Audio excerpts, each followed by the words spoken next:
Towards the end of the spiritual exercises of St Ignatius Loyola, Ignatius puts the rules for discernment. In the beginning of the rules of discernment, he talks about what consolation is. And for him, consolation is anything that really draws us closer to God, that moves us to love God more.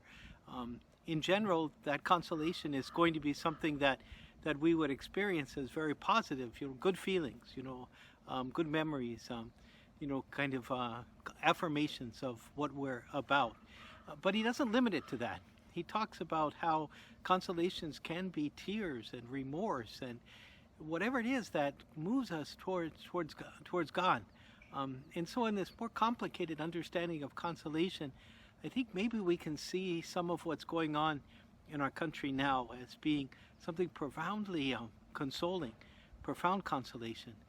Because if consolation can be something that draws us to God, at times we will need to be challenged in order to follow God much more closely. And now that we see so many people in demonstrations and marching and making plans and looking for legislation and demanding change so that the terrible racism that has caused so much suffering in our country is eliminated. And there's so much perhaps hope in all of that, but at the same time a lot of pain as we wrestle with people who don't see how the country has this racism. Those of us who have forgotten or in one way or another decided not to pay as much attention as we should to this. And now that we see after George Floyd's death, it comes to light that this is so much more prevalent, something we've been seeing for a long time but not paying attention to.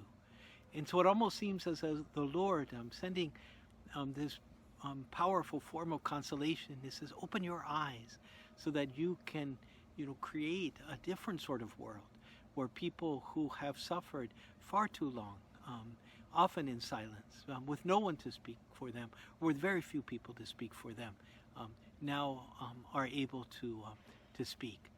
And the consolation that comes from that is that we've known it, we've sensed it, but now we have to face it.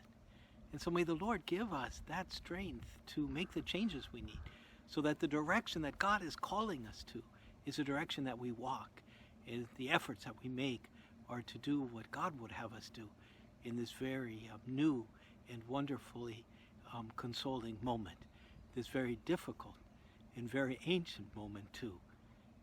And that's the wisdom of St. Ignatius for today.